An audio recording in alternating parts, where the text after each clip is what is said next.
மரித்து பின்பு எழுந்திருந்தார் என்று விசுவாசிக்கிறோமே. அப்படியே இயேசுவுக்குள் நித்திரை அடைந்தவர்களையும் தேவன் அவரோட கூட கொண்டு வருவார். கர்த்தருடைய வார்த்தையை முன்னிட்டு நாங்கள் உங்களுக்கு சொல்லுகிறதாவது, கர்த்தருடைய வருகை மட்டும் உயிரோடு இருக்கும் நாம் நித்திரை அடைந்தவர்களுக்கு முந்திக் கொள்வதில்லை.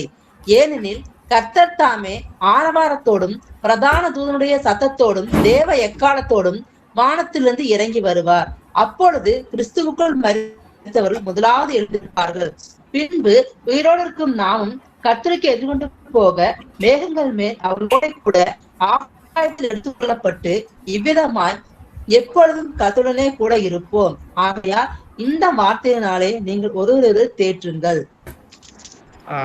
இப்பொழுது இந்த வசனங்களை நாம் அதிகமாக அறிந்திருக்கோம் இல்லையா? 1 தெசலோனிக்கேயர் 4வது அதிகாரம் 13 - 18 வரை உள்ள வசனங்கள் ஒரு ராப்சர் என்னப்பட்ட ஒரு இறையியலை நமக்கு தெரிவிக்கிறது என்பதை நாம் அறிந்திருக்கின்றோம். ராப்சர் நீங்க கேள்விப்பட்டிருக்கீங்க இல்லையா? அதாவது திடீரென்று பரிசுத்தவான்கள் எடுத்துக்கொள்ளப்படுதல். நான் பேசுறது கேக்குதுங்களா? கேக்குது சார். ரகசிய வருகை அப்படின்னு சொல்லுங்க சார். கேக்குதுங்க. ரகசிய வருகை, பரிசுத்தவான்கள் எடுத்துக்கொள்ளப்படுதல் ரகசிய வருகை என்று சொல்லுவோம். அங்கே பார்க்கும்போது இங்கே 18வது வசனத்தை நாம் இந்த இந்த இந்த வேத பகுதியை நாம் புரிந்து கொள்ள வேண்டும் என்று சொன்னால் 18வது வசனத்திலே நாம் பார்க்க வேண்டும். இதை ஒரு தேறுதலுக்கான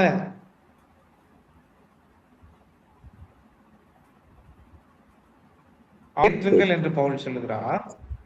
இது பரிசுத்தவான்கள் அல்லது அந்த திருச்சபையிலே தெசலோனிக்கே திருச்சபையில் இருக்கின்ற மக்களை தேற்றும்படி பவுல் இந்த வார்த்தைகளை சொல்லிக் கொண்டிருக்கின்றார் என்பதை நாம் பார்க்கின்றோம். ஏன் அவர்களுக்கு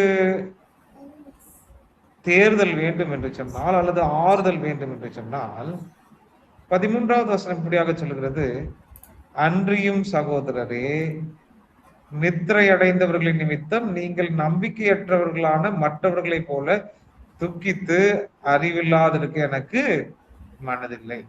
என்னன்னா, தெசலோனிக்கே திருச்சபைக்குள்ள இவங்க எப்படிப்பட்ட ஜனங்கள் என்று 1வது அதிகாரம் தெரிவிக்கிறது. அவர் வருகைக்காக காத்து கொண்டிருக்கின்ற ஜனங்கள். எல்லாம் புரிஞ்சுக்கோங்க. தெசலோனிக்கே திருச்சபை கிறிஸ்துவின் வருகைக்காக காத்து கொண்டிருந்தார்கள் என்று நாம் பார்க்கிறோம். பாருங்க, 1வது அதிகாரம் 10வது வசனத்திலே, அவர் மரித்தோரிலிருந்து எழும்பினவரும் இனி வரும் கோபாக்கனை நின்று நம்மை நீங்களாக்கி ரட்சிக்கிறவருமாயிருக்கிற அவருடைய குமாரனாகிய இயேசு பரலோகத்திலிருந்து வருவதை நீங்கள் எதிர்பார்த்து கொண்டிருக்கிறீர்களே, எதிர்பார்த்து கொண்டிருக்கிறதையும் அறிவிக்கிறார்களே. பாருங்க, இந்த ஜனங்கள் யாருக்காக எதிர்பார்த்து கொண்டிருக்கின்றார்கள்?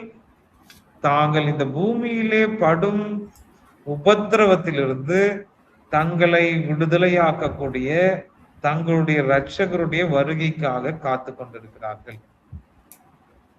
இப்போ இப்படி காத்து கொண்டிருக்கின்றவர்களுக்கு ஒரு எண்ணம் வருகிறது. என்னவென்று சொன்னால், இந்த உபத்திரவத்தின் நிமித்தம் அநேகர் மரித்து போகிறார்கள்.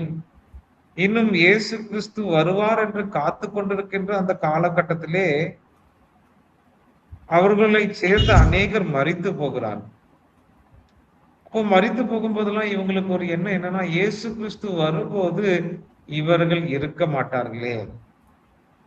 ஏன்னா இயேசு கிறிஸ்து எங்கதான் வருவார்? இவங்களை பொறுத்தவரையிலே இயேசு கிறிஸ்து பூமிக்கு வரும்போது இவர்கள் மாத்திரம்தான் உயிரோடு இருக்கிறாங்க. உயிரோடு இருக்கிறவங்க மாத்திரம் தானே இருப்போம். இயேசு கிறிஸ்து பூமிக்கு வந்தார்னா இனிமேல் மரிச்சு போனவங்க எப்படி அவங்க இயேசுவை பார்க்க முடியும்? இனி இயேசு கிறிஸ்து இந்த பூமிக்கு வரும்போது மரித்து போனவர்கள் இருக்க மாட்டாங்களேங்கிற ஒரு துக்கம் ஆகும். ஆகவே இந்த வசனத்தை வாசிக்கின்ற நாம் பெரும்பாலும் புரிந்து கொள்ளுகிறோம், ஆண்டவராகிய இயேசு கிறிஸ்துவினுடைய ரகசிய வருகை என்று இந்த வசனத்தை நாம் புரிந்து கொள்கிறோம். ஆனால் நன்றாக நீங்கள் இதை யோசித்து பார்த்தால், இந்த வேத பகுதி ஆண்டவராகிய இயேசு கிறிஸ்துவின் ரகசிய வருகையை பற்றி சொல்லுகிறதா என்று சொன்னால் அதை வேத வல்லுநர்கள் இருவேறாக பிரித்து 2-3 கூட்டங்களாக இருக்கிறார்கள் இந்த வசனத்தின் வியாக்கியானத்தில். ஒரு சிலர் என்ன சொல்றாங்க, இது ரகசிய வருகை என்று சொல்லப்படுகின்ற ராப்சரை பற்றின வேத வசனம் என்று சொல்லுகிறாங்க. ஆனா ஒரு சிலர் என்ன சொல்றாங்கன்னா, இந்த 1 தெசலோனிக்கேயர் 4வது அதிகாரம் 13 வாசித்த வசனங்கள் யாவும் ராப்சர் பற்றியதல்ல, பரிசுத்தவான்கள் எடுத்துக்கொள்ளப்படுதலை பற்றியோ அல்லது ரகசிய வருகை பற்றிய வசனங்கள் அல்ல என்று சொல்லுகிறார். ரகசிய வருகையை பத்தி பேசணும்னா இந்த வசனத்தை வச்சு பேசக்கூடாதுங்கிறாங்க.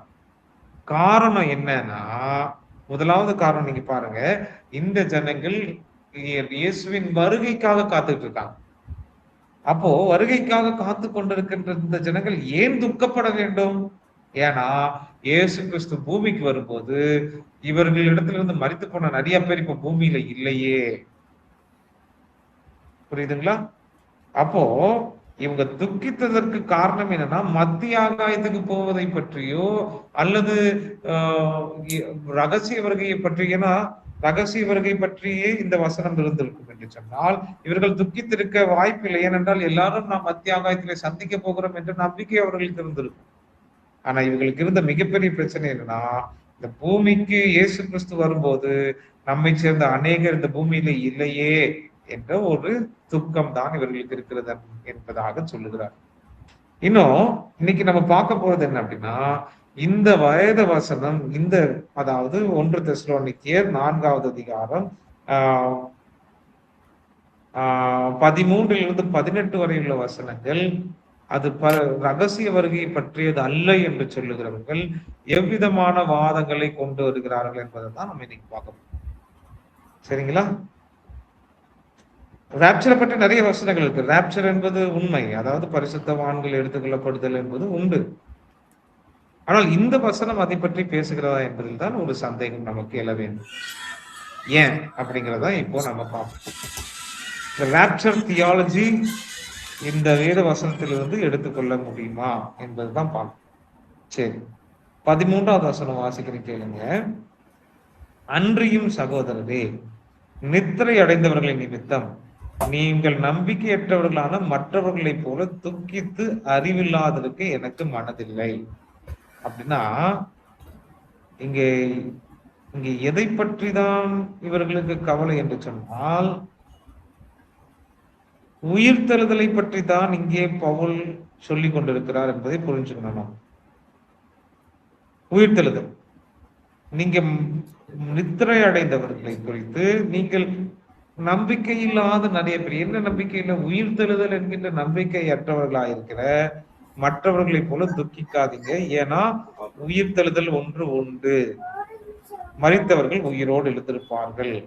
இங்க பாருங்க 14வது வசனம், இயேசுவானவர் மரித்து பின்பு எழுந்திருந்தார் என்று விசுவாசிக்கிறோமே, அப்படியே இயேசுவுக்குள் நித்திரை அடைந்தவர்களையும் தேவன் அவரோட கூட கொண்டு வருவார்.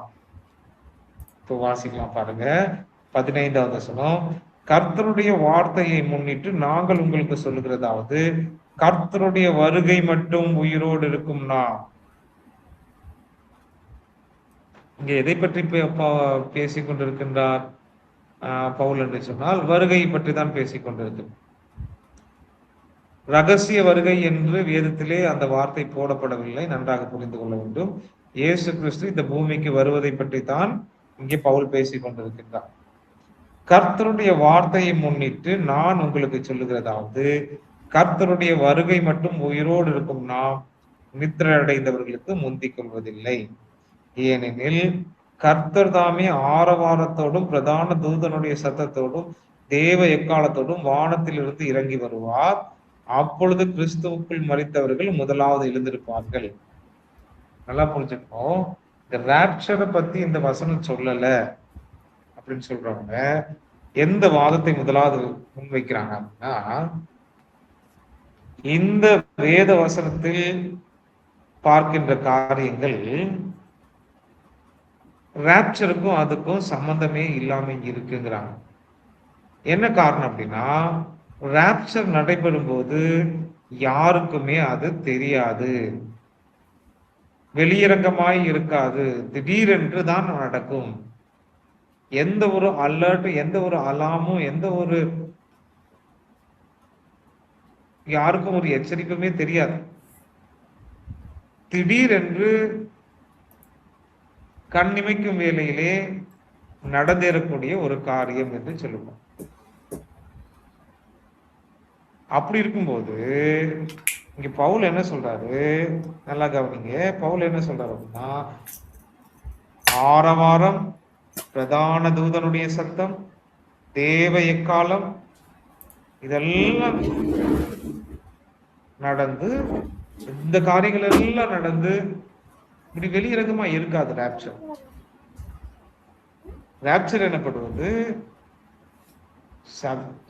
எல்லாம் சகஜமாய் எப்பொழுதும் போல் நடந்து கொண்டே இருக்கும். அப்பொழுது திடீரென்று எந்த ஒரு எச்சரிப்பும் இல்லாம திடீரென்று நடக்கக்கூடிய ஒன்று. ஆனால் இங்கே பார்க்கும்போது வெளியரங்கமான இந்த காரியங்கள் எல்லாம், பிரதான தூதனுடைய சத்தம், ஆரவாரம், எக்காலம், பரிசுத்தவான்கள் எடுத்துக்கொள்ளப்படுதலோடு சேர்ந்து சொல்லப்படுகிற காரியம் அல்ல. இது இயேசு கிறிஸ்து பூமிக்கு வரும்போது நடைபெறுகிற காரியம் என்று சொல்லுகிறார். புரியுதுங்களா? ஏன் இந்த வாதங்களை படிக்க வேண்டும் அப்படின்னா, இந்த வசனத்தை அப்படியே நம்ம நம்பக்கூடாது. இந்த வசனத்திலே இதை பற்றி மற்றவர்கள் என்ன சொல்லுகிறார்கள் என்பது தெரிந்தாதான் நம்முடைய வாதங்களை நாம் என்ன பண்ண முடியும், உறுதிப்படுத்த முடியும். உறுதியாய் நாம் மாற்றி நாம் அதோடு வாதிடணும். இரண்டாவது பாருங்க, இந்த வசனம் ராப்சரை பற்றி அல்லது பரிசுத்தவான்களுடைய எடுத்துக்கொள்ளுதலை பற்றி இல்லை என்று சொல்லுகிறவர்கள் எந்த வாதத்தை முன்வைக்கிறார்கள் என்று சொன்னால், முதலாவது நீங்க பார்க்கும்போது இங்கே வாசிக்கலாம், 17வது வசனத்தை வாசிங்க. பின்பு உயிரோடு இருக்கும் நாமும் கர்த்தருக்கு எதிர்கொண்டு போக மேகங்கள் மேல் அவரோட கூட ஆகாயத்தில் எடுத்துக்கொள்ளப்பட்டு இவ்விதமாய் எப்பொழுதும் கர்த்தரோட கூட இருப்போம். அங்க பாருங்க, இவ்விதமா எப்பொழுதுமே இருப்போம் அப்படின்னு போடப்பட்டிருக்குது. பரிசுத்தவான்கள் எடுத்துக்கொள்ளப்படுதல்னா 7 வருஷம் தானே அங்க இருப்போம். ஆனா இங்க எப்பொழுதும் இருக்கிற ஒரு நித்திய காரியத்தை பற்றி இங்க வசனம் சொல்லுகிறது என்பதுதான் அடுத்த ஒரு வாதம். புரியுதுங்களா? நம்ம என்ன நம்புறோம், ராப்சர் நடைபெறும், யாருக்குமே தெரியாம திடீரென்று ராப்சர் மத்திய ஆகாயத்து போவோம், ஒரு 7 வருஷம் தான் அங்க இருக்கும் அப்படின்னு போடப்பட்டிருக்கு. ஆனா இந்த வசனம் என்ன சொல்லுது, இவ்விதமா எப்பொழுதும் கர்த்தருடன் இருக்கிற இடத்துக்கு தான் நம்ம இந்த வசனம் பேசுதே ஒழிய, இது 7 வருஷம் மாத்திரம் மத்திய ஆகாயத்தில் இருக்கிற ஒரு ராப்சரை பற்றி இது பேசவில்லை என்று சொல்லுது. புரியுதுங்களா? வரும் ராப்சர் உண்மையா பொய்யா என்பதை பற்றி நாம் கற்றுக்கொள்ளலாம். ஆனா அதுக்கு முன்பதாக இந்த 17வது வசனத்தின் அடிப்படையிலே இவ்விதமாய் எப்பொழுதும் கர்த்தருடனே இருப்போம் என்ற ஒரு நித்திய ஒரு இடத்தை பற்றித்தான் இங்கே பேசிக் கொண்டிருக்கிறது. 7 வருட அந்த பீமா நியாய தீர்ப்பு, மத்திய ஆகாயத்திலே நாம் இருக்கின்ற காரியங்கள், அதை பற்றி எல்லாம் இந்த வசனம் சொல்லவில்லை என்று இன்னொரு வாதத்தை எடுத்துரைக்கிறார்கள். அடுத்தது 15வது வசனம் வாசிங்க. 15வது வசனம். கர்த்தருடைய வார்த்தையை முன்னிட்டு நாங்கள் உங்களுக்கு சொல்லுகிறதாவது, கர்த்தருடைய வருகை மட்டும் உயிரோடு இருக்கும் நாம் நித்திரை அடைந்தவர்களுக்கு முந்திக் கொள்வதில்லை. இங்கே கர்த்தருடைய வருகை மட்டும் உயிரோடு இருக்கும் நாம் நித்திரை அடைந்தவர்களுக்கு முந்திக் கொள்வதில்லை. இங்க வருகைன்னு போடப்பட்டிருக்கிற வார்த்தை, எந்த வார்த்தைய பவுல் உபயோகப்படுத்திருக்காரு தெரியுங்களா? அதாவது பரூசியா எனப்படுகின்ற ஒரு கிரேக்க வார்த்தை. இந்த கிரேக்க பரூசியா என்று சொன்னால் என்னன்னா, ரோம சாம்ராஜ்யத்தின் பேரரசன் வரும்போது அவனுடைய வருகையை சுட்டி காட்டக்கூடிய ஒரு வார்த்தை தான் இந்த பரூசியா. அந்த காலகட்டத்திலே பவுல் ரோம உலகத்திலே வாழ்ந்து கொண்டிருக்கின்றார். சீசர் ராயன் வரும்போது ஏதாவது ஒரு பட்டணத்துக்கு ராயன் வருகிறான் என்று சொன்னால் ஹரூஷியா என்றுதான் அந்த வருகையை அழைப்பார்கள். காரணம் என்னன்னா, அது அது அது பேரரசன் வருகிறான். பேரரசன் இப்பொழுது தெசலோனிக்க பட்டணத்துக்கு வர்றாரு அப்படின்னா என்ன பண்றாங்க? அதாவது மிகப்பெரிய ஒரு ஒரு ஒரு செலிப்ரேஷன் நடக்கும். செலிப்ரேஷன் மாத்திரம் இல்ல, இந்த இந்த இந்த பேரரசனை வரவேற்பதற்கு இந்த ஜனங்கள் தங்களுடைய பட்டணத்துக்கு வெளியே போய் காத்திருந்து தங்களுடைய பட்டணத்துக்குள்ளே கூட்டி கொண்டு வருவார்கள். புரியுதுங்களா? இப்போ பவுலும் அதே வார்த்தையை இயேசு கிறிஸ்துவின் வருகைக்காக பயன்படுத்துகிறார். இந்த இடத்துல குறிப்பிட்டு இந்த 1 தெசலோனிக்கே ஏன் அதை பயன்படுத்தணும் என்பதுதான் இப்போ ஒரு வார்த்தை. சரி, பரூஷியா என்று சொன்னால் ராஜா பட்டணத்துக்கு வருவது அப்படின்னா, இங்கே பரூஷியா என்று சொல்லி இயேசு கிறிஸ்துவினுடைய வருகையை அழைப்பதற்கான காரணம், அந்த ராஜா இந்த பிரஜைகள் வாழும் இந்த பூமிக்கு வரும் காரியத்தை பற்றி தான் இங்கே பேசிக் கொண்டிருக்கின்றார் பவுல். ஏதோ மத்திய ஆகாயத்துல வந்து இங்கிருந்து அங்க மத்திய ஆகாயத்துக்கு நம்ம போயிட்டு அங்க ஆட்டுக்குட்டியின் கல்யாணம் 7 வருஷம் அதை பற்றி எல்லாம் இங்க பேசவில்லை. இந்த பூமிக்கு இந்த ஆட்டுக்குட்டியானவர் ராஜா வரும்போது எப்படி மக்கள் இருப்பார்களோ இப்போ பாருங்க. அதனாலதான் மீட்டிங் வித் ஹிம் 17வது வசனம் வாசிக்கலாம் பாருங்க. 16, 17. ஏனெனில் கர்த்தர் தாமே ஆரவாரத்தோடும் பிரதான தூதனுடைய சத்தத்தோடும் தேவ எக்காலத்தோடும் வானத்திலிருந்து இறங்கி வருவார். அப்பொழுது கிறிஸ்துவுக்குள் மரித்தவர்கள் முதலாவது எழுந்திருப்பார்கள். எதுக்கு எழுந்திருக்கிறாங்க? ராஜாவை வரவேற்கிறதுக்கு. பின் உயிரோடு இருக்கும் நாமும் கர்த்தருக்கு எதிர்கொண்டு போக அப்படின்னா, இயேசு கிறிஸ்து வருகிறா, மேகங்கள் மேல் அவர்களுடைய ஆகாயத்திலே எடுத்துக் கொள்ளப்பட்டு இவ்விதமாய் எப்பொழுதும் கர்த்தருடனே கூட இருக்கும். இப்போ என்ன சொல்லுகிறார் இங்கே பவுல் என்று சொன்னால், இங்கே எடுத்துக்கொள்ளப்பட்டு என்ற ஒரு வார்த்தையை தான் நம்ம என்ன பண்றோம் அப்படின்னா, ஓகே இது வந்து மேலே எடுத்துக்கொள்ளப்படுகிற காரியத்தை பற்றி சொல்லுகிறது என்று சொன்னால் அப்படி அல்ல. இங்கே கொடுக்கப்பட்டிருக்கின்ற கிரேக்க வார்த்தை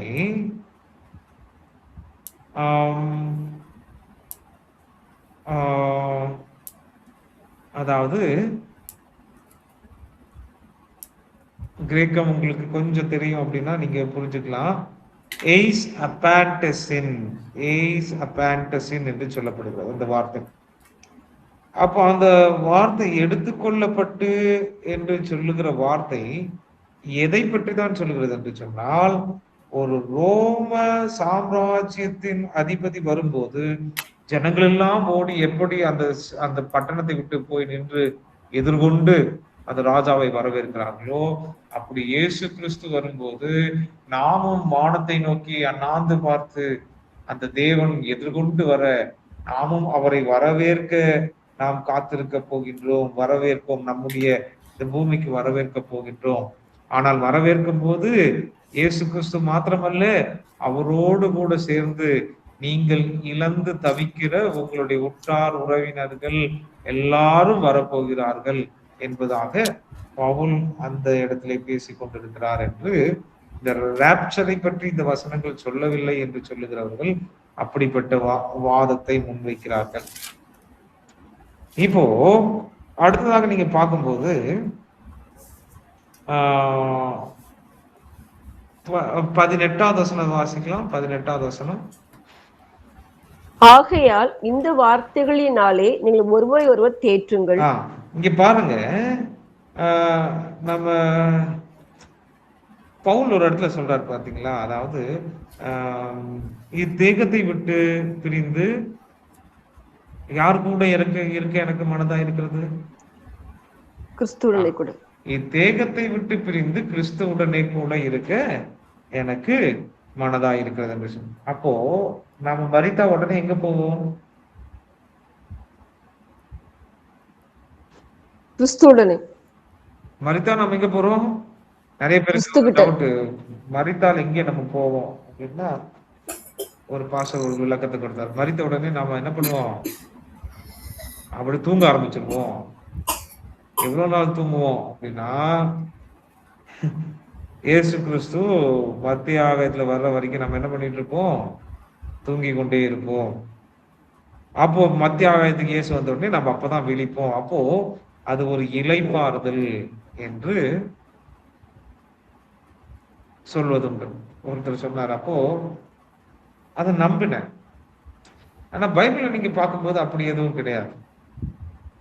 பவுல் என்ன சொல்றாரு? தேகத்தை விட்டு நான் எங்க போகணும்? கிறிஸ்துவுடன். ஸ்தேவான் மரிக்கும் போது என்ன ஆகிறது? பரலோகம் திறந்து இயேசு கிறிஸ்து நின்று கொண்டிருக்கிறதை பார்க்க வரவேற்கின்றார். அப்போ இங்க இந்த தெசலோனிக்கே பட்டணத்தில் உள்ள ஜனங்களுக்கான வருத்தம் என்னவென்று சொன்னால், நாமெல்லாம் இயேசு இந்த பூமிக்கு வரும்போது இருப்போமே, அவங்க இல்லையே அப்படின்னா, இப்ப பவுல் என்ன சொல்றாரு? அட பாவமே, உங்களுக்கு முன்னாடி அவங்கதான் இயேசுவுடனே கூட இருந்து வரப்போகிறார்கள். உயிரோடு கிறிஸ்துவுக்குள் மரித்தவர்கள் முதலாவது உயிர் தெழுந்துவார்கள் என்று சொன்னதற்கான காரணம் என்னவென்று சொன்னால், they are going to come with Jesus. இயேசு கிறிஸ்துவுடனே கூட வரப்போகிறவர்கள் அவர்கள்தான். அது மாத்திரமல்ல, வருவது மாத்திரம் நீங்க உயிரோடு இருக்கின்ற நீங்கள் மறுரூபம் அடைந்து நீங்க ஒரு நித்தியமான ஒரு இடத்திற்கு நீங்கள் போக போகிறீர்கள். சோ இந்த வசனத்துல நம்ம பார்க்கும்போது 1 கொரிந்தியர் 15வது அதிகாரம் 51, 52 வசனம் வாசிங்க. 1 கொரிந்தியர் 15, 51, 52. இதோ ஒரு ரகசியத்தை உங்களுக்கு அறிவிக்கிறேன். நாம் எல்லாரும் நித்திரை அடைவதில்லை. ஆகிலும் கடைசி எக்காலம் தொடிக்கும் போது ஒரு நிமிஷத்திலே, ஒரு இமை பொழுதிலே நாம் எல்லாரும் மறுரூபமாக்கப்படுவோம். எக்காலம் தொனிக்கும். அப்பொழுது மரித்தோர் அழிவில்லாதவர்களாய் எழுந்திருப்பார்கள். நாமும் மறுரூபமாக்கப்படுவோம். அழிவுள்ளதாக இது அழியாமையும், சாவுக்கு எதுவாக இது சாவமையும் தரித்துக் கொள்ள வேண்டும். அழிவுள்ளதாக இது அழியாமையும், சாவுக்கு எதுவாக இது சாவாமையும் தரித்துக் கொள்ளும் போது மரணம் ஜெயமாக விழுங்கப்பட்டது என்று எழுதியிருக்கிற வார்த்தை நிறைவேறும். இங்க நீங்க வாசித்து பார்க்கும்போது பவுல் என்ன சொல்றாரு? அந்த எக்காலத்தை பத்தி பேசுறாரு. இங்கே கடைசி எக்காலம் தொனிக்கும் போது 1 தெசலோனிக்கேயர் 4வது அதிகாரம் 13 18 வரை எக்கால சத்தம் தொனிக்கும் போதுதான் இது நடக்குங்கிறாரு. இப்போ நீங்க 1 கொரிந்தியர் 15வது அதிகாரத்துல இருக்கிற இந்த 2 வசனத்தை வாசித்து பார்க்கும்போது அங்க ராப்சரை பற்றியா சொல்லி கொண்டிருக்கின்றார் பவுல். பவுல் உயிர்த்தெழுதலை பற்றியும் இயேசு கிறிஸ்துவினுடைய வருகையிலே சம்பவிக்க போகின்ற காரியத்தை பற்றியும் பேசிக் கொண்டிருக்கின்றார். அந்த எக்கால சத்தம் தொனிக்கப்படும் போது என்னதான் நடக்க போகிறது? ஒரு இமை பொழுதுக்கு, இந்த ட்விங்க்லிங் ஆஃப் an eye, நாம் என்ன செய்ய போறோம்? மறுரூபமாக்கப்பட போகின்றோம். ஆகவே இங்கு எந்த ஒரு இந்த எக்காலத்தோடு சேர்ந்த காரியம் ராப்சர் கிடையாது என்று நாம் புரிந்து கொள்ள வேண்டும். எக்காலம் ஊதப்படும் போது நடைபெறுகிற காரியம் இயேசு கிறிஸ்துவின் வருகைதான். இந்த பரிசுத்தவான்கள் எடுத்துக்கொள்ளப்படுதல் நடைபெறுகிற காலத்திலே இந்த எக்காலம் ஊதப்படும் என்று எந்த ஒரு இடத்திலும் நம்ம பார்க்க முடியாது என்பதை புரிந்து கொள்ள வேண்டும். இன்னொரு வசனத்தை நம்ம வாசிக்கலாம்.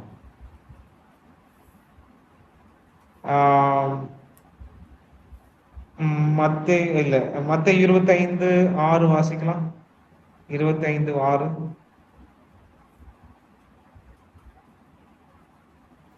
நடுராத்திரியிலே இதோ மணவாளன் வருகிறார், அவருக்கு எதிர்கொண்டு போக புறப்படுங்கள் என்கிற சத்தம் உண்டாயிற்று. அவருக்கு எதிர்கொண்டு போக, நல்லா புரிஞ்சுக்கோங்க. இந்த வசனத்தெல்லாம் நம்ம ஒன்றிணைத்து பார்க்கணும். மணவாளன் வருகிறார், அவருக்கு எதிர்கொண்டு போக அப்படின்னா, இந்த எதிர்கொண்டு போவதைத்தான் பவுல் இங்கே சொல்லி கொண்டிருக்கிறார். உயிரோடு இருக்கும் நாமும் அவரை எதிர்கொண்டு வரவேற்க போகின்றோம் என்பதாகத்தான் சொல்லுகிறோம். அதைத்தான் இங்க பவுல் பேசுறாரு என்று சொல்லப்படும். இன்னொரு காரியத்தை நம்ம வாசிக்கலாம். அப்போஸ்தலர் நடவடிக்கைகள் 28:15. அங்க பரூஷியா என்று தான் போடப்பட்டிருக்கு. 25:6 பரூஷியா என்று தான் போடப்பட்டிருக்கு. 28 அதாவது மணவாளன் அவ்விடத்தில் உள்ள வருகிறார். ஒரு நிமிஷம். மணவாளன் வருகிறார் என்கின்ற காரியத்தை போடும்போது பவுல் அங்கே மத்திய எந்த வார்த்தையை உபயோகித்திருக்கிறார் என்று சொன்னால் பரூஷியா என்ற வார்த்தை தான் உபயோகப்படுத்தப்பட்டிருக்கிறது. அதே வார்த்தை தான் தெசலோனிக்கிய புத்தகத்திலும் பவுல் பயன்படுத்துகிறார். இப்போ அப்போஸ்தலர் நடவடிக்கைகள் 28:15 வாசிங்க. அவ்விடத்தில் உள்ள சகோதரர்கள் நாங்கள் வருகிற செய்தி கேள்விப்பட்டு சிலர் அப்பியுபுரம் வரைக்கும் சிலர் 3 சத்திரம் வரைக்கும் எங்களுக்கு எதிர்கொண்டு வந்தார்கள். இங்க பாருங்க, ரோம கலாச்சாரத்திலே ஒன்று இருக்கின்றது. மிக பெரியவர்கள் அல்லது நல்ல அதாவது மிக முக்கியமான யாராயிலும் வந்தால் அவங்க வர்றது கேள்விப்பட்டா இவங்க பாதி வழியில போய் கூட்டிட்டு வரணும். அந்த இமேஜரி புரியுதுங்களா உங்களுக்கு? இப்போ மணவாளன் வராரு, போய் கூட்டிட்டு வா, அவர் வரவேற்கிறதுக்கு ஆயத்தப்படுவாங்க. இப்ப இன்னொரு வசனத்தை நம்ம வாசிக்கலாம். அப்போஸ்தலர் 28:15 வாசிச்சிட்டோமா? யோவான் 12:13 வாசிங்க.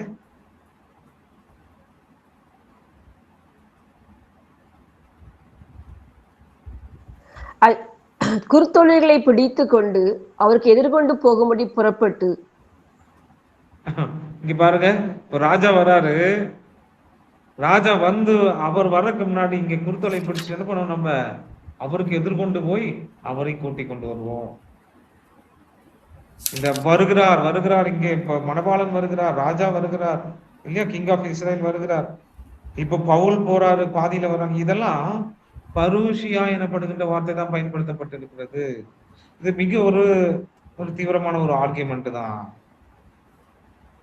நம்ம சும்மா அப்படியே ஒரு வசனத்தை எடுத்து நம்ம அப்படியே நம்பிட்டு இது வந்து பரிசுத்தவான்களுடைய எடுத்துக்கொள்ளப்படுதல் நம்ம நம்ப கூடாது. அதுக்குதான் நம்ம பிடிஎச் படிக்கிறோம், எம்டி படிக்கிறோம். எதுக்காக அப்படின்னா நம்ம அனலைஸ் பண்ணுவோம். இது நிஜமாகவே அதுதானா அப்படின்னா கொஞ்சம் சந்தேகத்துக்குரிய பேசேஜ் தான் இது.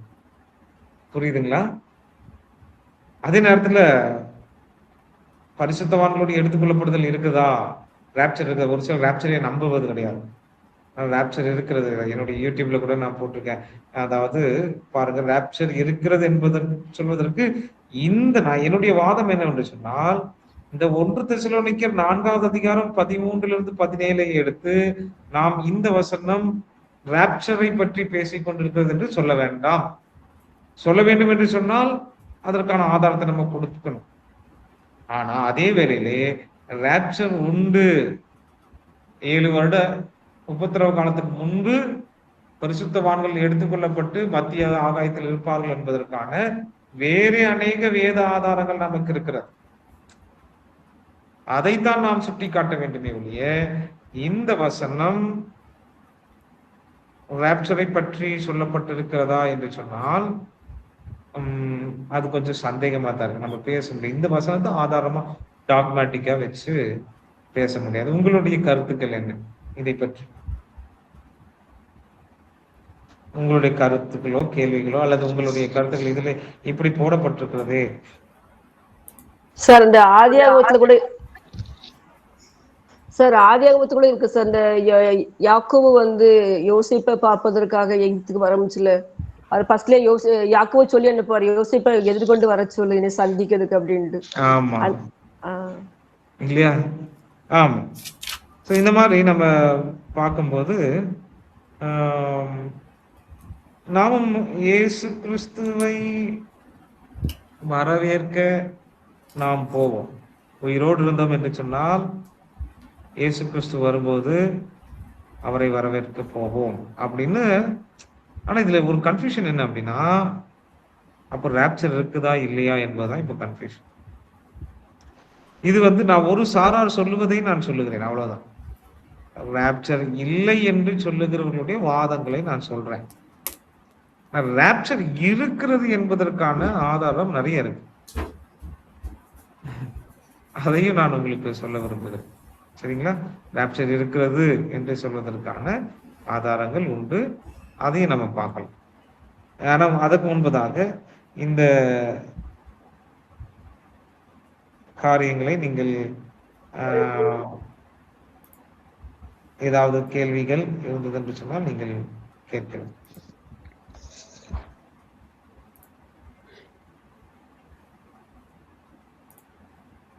ஐயா சொல்லுங்க.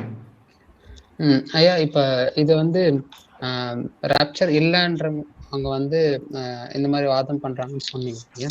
ஸோ இப்ப 1000 வருட அரசாட்சி டைம்ல தான் இயேசு கிறிஸ்து இந்த பூமிக்கு வருவாரு. அப்ப எதிர்கொண்டு போறோன்றப்ப உபத்திர காலத்துல மகா உபத்திர காலத்துல நம்ம வந்து இங்க இருப்போமா அப்படின்ற கேள்வி வருதுல்ல. அப்ப சபையை வந்து ஆண்டு வந்து உபத்திர காலத்துல விட்டுருவாரா? நல்ல கேள்விதான் இல்லையா? ஆமா, இப்ப அதுதான் இப்போ கேள்வி என்ன அப்படின்னா, 7 வருட உபத்திரவ காலம் அது முடியும் போதுதான் நம்ம எதிர்கொண்டு போவோம் அப்படிங்கிறது ஒரு ஐடியா இல்லையா? இப்போ ராப்சர் இல்லைன்னு சொல்றவங்களுக்கு, ராப்சர் இல்லைன்னு சொல்றவங்க மெயினா என்ன சொல்றாங்கன்னா, சபை 7 வருட உபத்திரவ காலத்துக்குள்ளாக கடந்து சென்று பின்பு மணவாளனை சந்திக்க அல்லது இயேசு கிறிஸ்துவை வரவேற்க கடந்து செல்லும் சொன்னதும். அப்போ சபை உபத்திரவத்துக்குள்ள கடந்து செல்லுமா அப்படின்னா நீங்க என்ன நினைக்கிறீங்க? எனக்கு தெரிஞ்சல. ஏன்னா நம்ம போனாதானே ஆட்டுக்குட்டியான கல்யாணம் வந்து அங்கதானே நடக்கும், மத்தியாகத்துல தானே நடக்கும். அப்ப நம்ம ஆட்டுக்குட்டியான கல்யாணம் நம்ம மனவாட்டியா அங்க இல்லைன்றப்ப மேரேஜ் எப்படி? ஆமா, ஆட்டுக்குட்டியானுடைய கல்யாணம் மத்தியாகத்தில் நடக்கும். அப்போ அதெல்லாம் எப்போ நடக்கிறது அப்படின்னு கேக்குறீங்க இல்லையா? மறுபடியும் பூமிக்கு வந்துட்டான்று. ஆமா, என்ன சொல்லப்படுகிறது என்று சொன்னால், இந்த ராப்சர் இல்லைன்னு சொல்றவங்க என்ன சொல்றாங்க அப்படின்னா, இயேசு கிறிஸ்து இந்த பூமிக்கு வந்ததுக்கு அப்புறம் ஆட்டுக்குட்டியானுடைய கல்யாணம் அப்பதான் நடக்க போகுது அப்படிங்கிறாங்க. அது ஒரு பக்கம் இருக்கு. ஆனா இதுல மிக முக்கியமா ராப்சர் உண்டு என்று சொல்வதற்கு ஏதாவது ஆதாரம் உங்ககிட்ட இருக்கா? இந்த வசனத்தை தவிர, இந்த வசனத்தை நமக்கு குழப்பாம அவங்க நீங்க வந்து ராப்சர் இல்லைன்னு சொல்றதுக்கு எந்த ஒரு ஆதாரமும் கிடையாது அப்படின்னு சொன்னா ஏதாவது ஒரு ஆதாரத்தை நீங்கள் முன்வைக்கணும். வெளிப்படுத்தல் இருக்குல்லையா, ஆட்டுக்குட்டியான மனைவி தன்னை ஆயத்தப்படுத்தினாள் அப்படின்ட்டு. ஓகே, அதுதான் ஆயத்தப்படுத்துறதுனால ஆட்டுக்குட்டியானுடைய கல்யாணம் நடக்க போகுது எப்போ? இயேசு கிறிஸ்து இந்த பூமிக்கு வந்ததுக்கு அப்புறம் நடக்கும் அப்படிங்கிறாங்க. நடந்து அதோட ஆட்டுக்குட்டியானவருடைய அந்த கல்யாண விருந்தும் நடக்கும் அப்படிங்கிறாங்க. இப்போ ராப்சர் இருக்குதாங்கிறதுக்கு என்ன ஒரு ஆதாரம் இருக்கு பைபிள்ல? சார் 2 பேர் இருப்பாங்க, ஒரு எடுத்து கூட சொல்றாங்க. வயது 2 பேர் இருப்பாங்க, வீட்டுல 2 பேர். அது ராப்சரே இல்லங்கிறது, அது ராப்சர் பற்றி பேசல. அது வேற ஒரு கான்டெக்ஸ்ட். அதாவது 2 பேர் வயலில் இருப்பார்கள், ஒருவர் எடுத்துக்கொள்ளப்படுவார், ஒருவர் கைவிடப்படுவார். 2 பேர் எந்திரம் மறைத்துக் கொண்டிருப்பார்கள், ஒருவன் எடுத்துக்கொள்ளப்படுவான், ஒருவர் கைவிடப்படுவான். அது வந்து ராப்சர் கிடையாது. அது நீங்க எஸ்கட்டாலஜி படிக்கும்போது உங்களுக்கு புரியும். அது ராப்சர் கிடையாது. அப்போ ராப்சர் இருக்கிறதா, அதாவது சபை 1000 வருட அரசாட்சிக்கு மன்னிக்கணும் சபை 7 வருட உபத்திரவ காலத்துக்குள் கடந்து போகாது என்பதற்கு ஒரு ஆதாரம் இருந்தாதான் இப்படி பேசுறவங்களை நம்ம டேக்கிள் பண்ண முடியும்.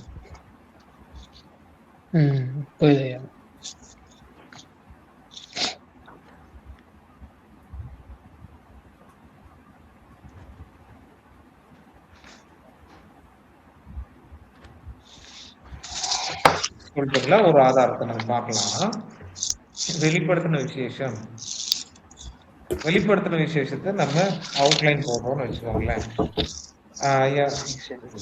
ஜான் நீங்க மியூட் பண்ணிக்கணும். அதாவது வெளிப்படுத்தின விசேஷத்தை நீங்க அவுட்லைன் போடுறீங்கன்னு வச்சு உள்ளடக்கத்தை நீங்க பாத்தீங்கன்னா, வெளிப்படுத்தின விசேஷம் 3வது அதிகாரம் எடுத்துக்கலாம். வெளிப்படுத்தின விசேஷம் 3வது.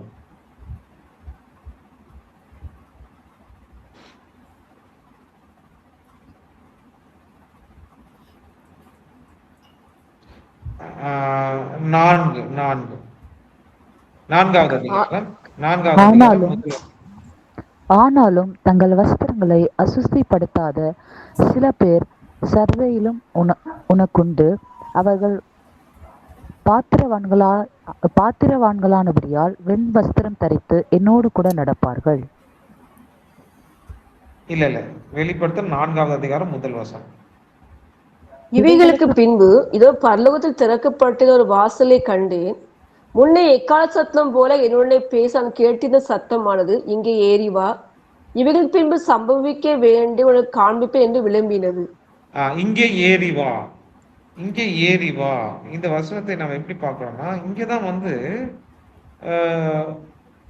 யோவானோடு பேசப்படுகிறது, இங்கே ஏறி வா என்று. இவைகளுக்கு பின்பு சம்பவிக்க போக வேண்டியவைகளை உனக்கு காண்பிப்பேன் என்று விளங்கினது. இப்ப பாருங்க, அப்போ சிங்காசனத்தின் மேலே வீற்றிருக்கிறவரை பார்க்கின்றார். யாரு? நம்முடைய யோவான். அந்த சிங்காசனத்துக்கு முன்பாக பளிங்கு கொப்பான கண்ணாடி கடல் இருந்தது. அந்த சிங்காசனத்தின் மத்தியிலே அந்த சிங்காசனத்தை சுற்றிலும் 4 ஜீவன்கள் இருந்தன. இது கண்ணாடி கடல் என்று சொல்லும் போது அங்கே எதை பற்றி பேசுகிறார்கள் சொன்னால், அவருக்கு முன்பதாக கடலத்தனையான ஜனங்கள் இருந்தார்கள் என்று நாம் பார்க்கின்றோம். ஓகேங்களா? மேலும் 9வது வசனத்திலே, மேலும் சிங்காசனத்தின் மேல் வீற்றிருந்து சதா காலங்களிலும் உயிரோடு இருக்கிறவருக்கு அந்த ஜீவன்கள் மகிமையும் கனத்தையும் ஸ்தோத்திரத்தையும் செலுத்தும் போது 24 மூப்பர்களும் சிங்காசனத்தின் மேல் வீற்றிருக்கிறவருக்கு முன்பாக வணக்கமாய் விழுந்து சதா காலங்களிலும் உயிரோடு இருக்கிறவரை தொழுது கொண்டு தங்கள் கிரீடங்களை சிங்காசனத்திற்கு முன் வைத்து, கர்த்தாவே தேவரீர் மகிமையும் கனத்தையும் வல்லமையும் பெற்றுக் கொள்ளுகிறதற்கு பாத்திரராயிருக்கிறீர். நீரே சகலத்தையும் சிருஷ்டித்தீர். உம்முடைய சித்தத்தினாலே அவைகள் உண்டாயிருக்கிறவைகளும் சிருஷ்டிக்கப்பட்டவைகளுமாயிருக்கிறது என்றார். இது 3வது அதிகாரம் வரை பரிசுத்தவான்கள் எடுத்துக்கொள்ளப்படுதலுக்கு முன்பாக நடந்து கொண்டிருக்கிறது. 4வது அதிகாரம் வரும்போது ஆண்டவர் சொல்லுகிறார், இங்கே ஏறி வா என்று சொல்லி. சரி, அதை நம்ம ராப்சர் என்று பார்க்கணும். இந்த 4வது அதிகாரம் ராப்சரிலே சம்பவிக்க போகிறதும் மத்திய ஆகாயத்திலே சபையானது சந்திக்க போகின்ற காட்சியும் பற்றி பேசுகிறோம். ஆகவே 4வது அதிகாரம் வரை நல்லா கவனிங்க. 4வது அதிகாரம் வரை எக்லீசியா என்ற வார்த்தை அநேக முறை பயன்படுத்தப்பட்டிருக்கிறது. நீங்க எக்லீசியாங்கிற வார்த்தை நிறைய முறை பயன்படுத்தப்பட்டிருக்கிறது. எக்லீசியா என்று சொன்னால் என்ன? சபை. சபை. இப்போ 5வது அதிகாரத்திலிருந்து உபத்திரவம் ஆரம்பிக்கிறது. 5வது அதிகாரத்திலிருந்து உபத்திரவம் ஆரம்பிக்கிறது. ஓகேவா? எப்படின்னா, புத்தகத்தை திறக்க ஒருத்தரும் இல்லைன்னு சொல்லி அழுகிறாங்க. அப்போ புத்தகத்தை திறக்கக்கூடிய ஆட்டுக்குட்டியானவர் வராரு. புத்தகத்தின் அந்த முத்திரையை உடைக்கிறாரு. ஒன்றாக முத்திரைகள் உடைக்கப்படும் போது உபத்திரம் கடந்து வரும். நல்லா கவனிங்க, இந்த 4வது அதிகாரத்துக்கு மேல எக்லீசியாங்கிற வார்த்தையே இல்லை. 4 அதிகாரம் வரை அதிகமாக எக்லீசியா என்ற வார்த்தை பயன்படுத்தப்படுகிறது. எப்பொழுது வெளிப்படுத்தின விசேஷத்திலே 7 வருட உபத்திரவ காலத்தை பற்றி பேச ஆரம்பிக்கிறதோ, அது 7 வருட உபத்திரவ காலங்களில் நடைபெறுகிற எந்த ஒரு காரியத்திலும் சபை என்கின்ற வார்த்தை பயன்படுத்தப்படவில்லை. இதுக்கப்புறம் சபைங்கிற வார்த்தை இப்ப பயன்படுத்தப்படுதுன்னா 19வது அதிகாரத்துல தான் ஆட்டுக்குட்டியானவருடைய மனைவியை பற்றியும் மணவாட்டியை பற்றியும் எல்லாம் பேசிக்கொண்டிருக்கும். அதுவரை சபையின் என்கின்ற பெயரும் அதிலே இடம்பெறாததற்கான காரணம் என்னன்னா, அது 7 வருட உபத்திரவ காலங்களிலே சபை கடந்து போவதில்லை என்பதற்கு மிகப்பெரிய ஆதாரம். ஏன்னா மத்திய ஆகாயத்துக்கு போய்விட்டது, அங்கே அக்கினி கடலாக தன்னுடைய மணவாளனுக்கு முன்பதாக இருக்கின்றதை பார்க்கின்றோம். அப்போ அங்கு நடக்கிறது காரியங்கள். பின்பு உபத்திரவ காலம் ஆரம்பிச்சதுக்கு அப்புறம் எக்லீசியா சபை என்கின்ற வார்த்தை உபத்திரம் முடிந்து தீரும் வரை அங்க இல்லை. அதுக்கப்புறம் கல்யாண சாப்டர்ல தான் நம்ம என்ன பாக்குறோம்? எக்லீசியாங்கிற வார்த்தை, மணவாட்டிங்கிற வார்த்தையெல்லாம் வரும். இதுதான் மிக முக்கியமான ஒரு ஆதாரம்.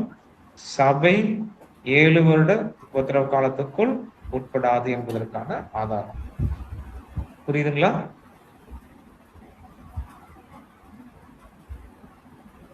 ஓகே. இப்போ இந்த 1 தெசலோனிக்கேயர் ராப்சரை பற்றி பேசுகிறதா? 1 தெசலோனிக்கேயர் 4வது அதிகாரம் என்பதுதான் நம்முடைய வாதம். அதை நீங்க டிசைட் பண்ணிக்க வேண்டியதுதான். நான் 2 பக்க வாதத்தையும் சொல்லி இருக்கிறேன். ஆனா அது பரிசுத்தவான்கள் எடுத்துக்கொள்ளப்படுதலை பற்றி பேசுகிறதா அல்லது ராப்சர் இல்லை என்று பேசுகிறதா என்பதெல்லாம் நமக்கு தெரியாது. ஆனால் ராப்சர் இருக்கிறது என்பது உண்டு. ஆனால் அந்த வேத வார்த்தை எதை பற்றி பேசுகிறது என்பதை நீங்கள் படித்து பார்த்து உங்களுக்கு புரிகிற அந்த அர்த்தத்தை அல்லது உங்களுக்கு இதுதான் சரி என்று உங்களுக்கு தோன்றினால் நீங்க அடுத்த கிளாஸ்ல எனக்கு அதனுடைய ஆதாரங்களை கொண்டு வரலாம். வேற ஏதாவது டவுட்ஸ், ஏதாவது அந்த வசனத்துல உங்களுக்கு கிளாரிபிகேஷன் வேண்டும் என்று சொன்னால் நீங்கள் கேட்கலாம். ஐயா, இப்ப அந்த வசனத்துல எக்காலம் துவனிக்கிற சத்தம் வருது இல்ல ஐயா? சோ அந்த எக்காலம் பூமியில துவனிக்காமயே வானத்துல துவனிக்க கூடாது. தட் மீன்ஸ் இப்போ ஆண்டர் வந்து பரலோகத்துல இருக்காரு. சோ இப்ப ஆண்டர் வந்து இறங்குறாருன்ற சென்ஸ் இப்போ ராப்சர் டைம்ல எக்காலம் வந்து பரலோகத்துல துவனிக்கிற சத்தம் இங்க கேட்க தேவையில்ல. அது நமக்கு கேட்க, அதாவது இங்க பாருங்க, அந்த வசனத்தை வாசிக்கலாம்.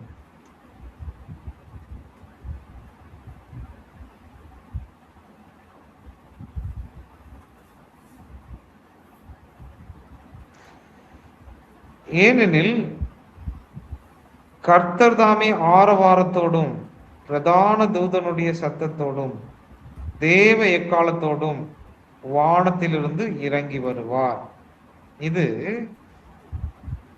ஏதோ எக்காலம் எதற்காக ஊதப்படுகிறது என்று சொன்னால்,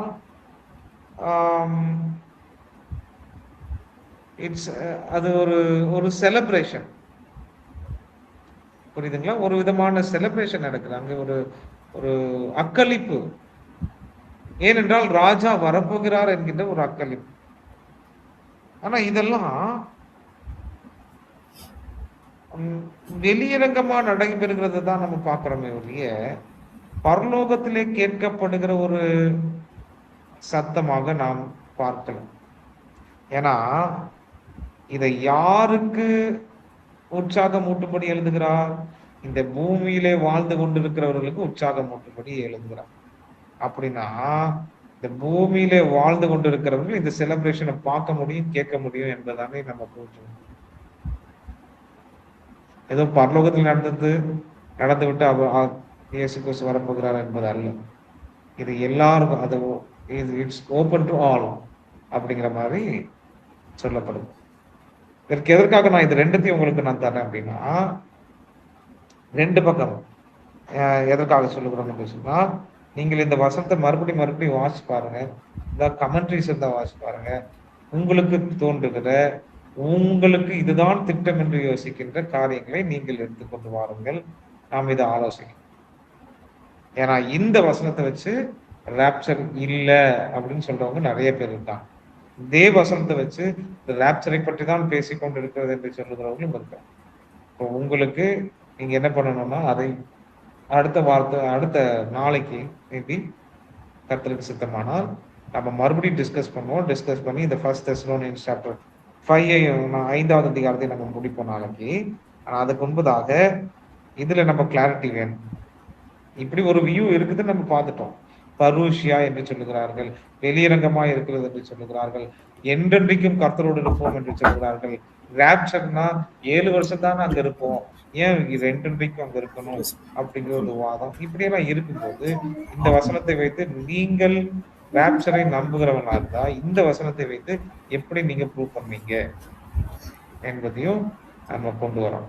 அப்போதான் அது ஒரு ஆரோக்கியமான ஒரு காரியம் அமையல. நம்ம அப்படியே வசந்த் வாட்சி அதுதான் சொல்லுது அப்படி நம்ம நம்பக்கூடாது, புரியுதுங்களா? அதே வேளையில என்னுடைய யூடியூப்லயும் ஒரு வீடியோ போட்டிருக்கேன், ராப்சருக்கான மிக தீர்க்கமான ஆதாரங்கள். ராப்சர் உண்டு, ராப்சர் வேதத்திலே ராப்சர் எந்தெந்த இடத்துல சொல்லப்பட்டிருக்கிறது, எப்படி நடைபெறும், ஏன் நடைபெறுகிறது என்பதை பற்றிய மிக தீர்க்கமான ஆதாரங்களை நான் ஒரு வீடியோல போட்டிருக்கேன். நீங்க அதை கூட பார்க்கலாம், ஃபார் யுவர் ரெஃபரன்ஸ் நீங்க அதை பார்க்கலாம். பட் அதற்கு முன்பதாக இந்த வசனத்தை நீங்கள் மறுபடியும் படித்து பாருங்கள். உங்களுக்குரிய அந்த காரியத்தை நீங்கள்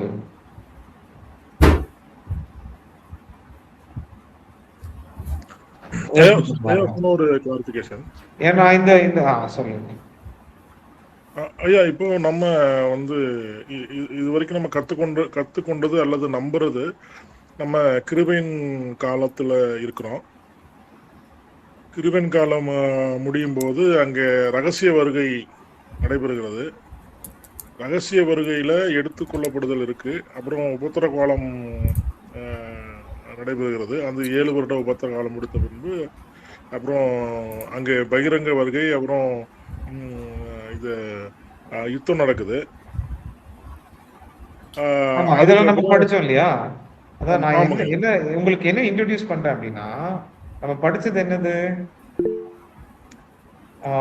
இந்த கிருபையின் காலம் முடிந்து அந்த கிருபையின் காலம் முடிந்து நம்ம என்ன பண்ண போறோம் அப்படின்னா, சபையானது மத்திய ஆகாயத்துக்கு எடுத்துக்கொள்ளும். பின்பு 7 வருட உபத்திரவம், அதற்கு பின்பு இயேசு இந்த பூமிக்கு வருவார், 1000 வருட அரசாட்சி, அதற்கு பின்பு கோகன் மாகோக் யுத்தம், அதற்கு பின்பு புதிய வானம் புதிய பூமி இல்லையா, நித்தியம். இதான் நம்ம படிச்சிருக்கோம். ஆனா வேற ஒன்று இருக்கிறது என்று நான் இன்ட்ரோடியூஸ் பண்றேன், அவ்வளவுதான். வேற மாதிரி இதை பாக்குறாங்க அப்படிங்கிறது. ஒரு சிலருக்குலாம் இப்ப என்ன எதிர்பார்க்கணும்னா, ரேப்சர் கிடையாது எதிர்பார்ப்பு. நம்ம என்ன நினைச்சிட்டு இருக்கிறோம்னா, எல்லா கிறிஸ்தவர்களும் ரேப்சருக்காக தான் நம்பிட்டு இருக்கிறாங்க. இல்ல, மிக பெரிய பெரிய வேத வல்லுநர்கள், நிறைய கிறிஸ்தவர்கள் என்ன சொல்றாங்க அப்படின்னா, ரேப்சரே இல்லைன்னு சொல்றாங்க. இன்னும் ஒரு சிலர் என்ன சொல்றாங்கன்னா, ரேப்சர் வித்தியாசம் நடைபெற போகிறது என்று சொல்றாங்க. நம்ம போய் இயேசு கூட்டிட்டு வருவோம்னு சொல்றாங்க. ஹிஸ்டாரிக்கல் ப்ரீமிலியனிசம் சொல்லுவாங்க. அதெல்லாம் வேர்ட்ஸ் எல்லாம் நம்ம டெர்மினாலஜிஸ் எல்லாம் சொன்னோம்னா உங்களுக்கு குழம்பிடும். அதனால அதெல்லாம் நான் யூஸ் பண்ணல. ஒன்றே ஒன்றுதான், இப்படி ஒன்று இருக்கிறதே, அப்படியானால் எதை நம்ம யோசிக்கிறது, எதை நம்ம எப்படி நம்ம அவங்களை டேக்கிள் பண்றது அப்படிங்கிறது கொஞ்சம் ஒரு ஜஸ்ட் அண்ட் எக்ஸல் உங்களுக்கு. அது ஓகே, இதுதான் நம்ம கற்றுக்கொண்டோம். இப்போ கற்றுக்கொண்டால் அதையே தான். இப்ப பாருங்க, நமக்கு ஒரு காரியம் தெரியும், நாம் தெரிந்த காரியங்களையே நாம கற்றுக்கொள்ள வேண்டிய அவசியம் இல்லை இல்லையா? அதான் நம்ம யோசிக்கிறோம். நம்ம எல்லாருக்கும் தெரியும் பரிசுத்தவான்களோடு எடுத்துக்கொள்ளப்படுதல் உண்டு என்பது. நம்ம எல்லாருக்கும் தெரியும் பரிசுத்தவான்கள் எடுத்துக்கொள்ளப்படுதல் என்று சொன்னாலே நம்ம இந்த வசனத்துக்கு ஓடி வந்துருவோம். நானும் கூட அப்படிதான். ஆனா வேற மாதிரி இருக்குமோ, ஏன் செய்கிறார்கள், ஏன் அப்படி சொல்லுகிறார்கள், வேறு விதமாக ஏன் சொல்லுகிறார்கள் என்பதை நாம் கற்றுக்கொள்ள வேண்டியது இந்த கட்டாயமாயிருக்கு இந்த காலத்துல. அதுதான் யூதர்களும் உயிர்த்தெழுதலை நம்புவதில்லை இல்லையா? யூதர்கள் உயிர்த்தெழுதலை நம்புகிறார்கள். யூதர்களில் ஒரு செக்ட், அது யார் என்று சொன்னால் இந்த நம்ம சதுசேயர் மாத்திரம்தான் உயிர்த்தெழுதலை நம்புவது. புரியுதுங்களா? யூதர்கள் உயிர்த்தெழுதலை நம்புகிறார்கள். So read the passage. அந்த பேசேஜ் படிங்க, உங்களுக்கான வாதங்களை கொண்டு வாங்க, நம்ம டிஸ்கஸ் பண்ணோம். நாளைக்கு நம்ம இந்த 1 தெசலோனிக்கன்ஸ் முடிச்சுட்டு அடுத்தது 2 தெசலோனிக்கர் ஒரு 2 கிளாஸ் இருந்தால் போதும் நமக்கு. நம்ம முடிச்சிடலாம். இணைந்த யாருக்கும் நன்றிகள். சாரி, இன்னைக்கு கொஞ்சம் லேட் ஆயிடுச்சு. காரணம், இன்னைக்கு இங்கே கன்வென்ஷன் நடந்துட்டு இருக்கு. நான் இன்னும் காலேஜில் தான் இருக்கேன். காலேஜுக்கு வீட்டில் இருந்து காலேஜுக்கு வந்தேன். அதுக்கு டைம் ஆயிடுச்சு, கொஞ்சம் டிராஃபிக்கில் மாட்டிட்டேன். மறுபடியும் நான் போய் கன்வென்ஷனுக்கு போகணும், அங்கே நடந்து கொண்டிருக்கிறது. ஆகவே தயவாக மன்னித்து விடுங்கள். நாளைக்கு நம்ம கர்த்தருக்கு சித்தம் பண்ணால் சரியான டைம் இருக்கும். We'll meet and discuss chapter 5. Thank you so much. Okay. Thank you. ஜெபம் பண்ணலாம். Thank you. நேசிக்கிற பிதாவே, இந்த வேலைக்காக நினைச்சு செலுத்துகின்றோம். நடைபெற்ற வகுப்புக்காக, கற்றுக்கொண்ட பாடங்களுக்காக நாங்கள் ஸ்தோத்திரம் செலுத்துகின்றோம். இதை புரிந்து கொண்டிருக்கின்றோம், எங்களுடைய வாழ்க்கையை அபியாசப்படுத்தவும். இந்த நம்பிக்கைக்காக நாங்கள் தேவனை ஸ்தோத்திரிக்கின்றோம். மீண்டுமாக இந்த பூமிக்கு வந்து உம்மோடு கூட என்றென்றுமாக இருப்போம் என்கிறதான நிறைய சத்தியத்தை எங்களுக்கு நீ தந்திருக்கிறீர். நமக்கு நாங்கள் ஸ்தோத்திரம் செலுத்துகின்றோம். கடந்து கொண்ட ஒவ்வொரு மாணவரையும் கர்த்தர் ஆசீர்வதிப்பாராக. ஜெபங்களை கேட்டதுக்காக நினைச்சு செலுத்துகின்றோம். இயேசுவின் மூலம் ஜெபிக்கிறோம் பிதாவே, ஆமென். ஆமென். Thank you, Pastor. Thank you. Thank you, sir. Thank you, sir.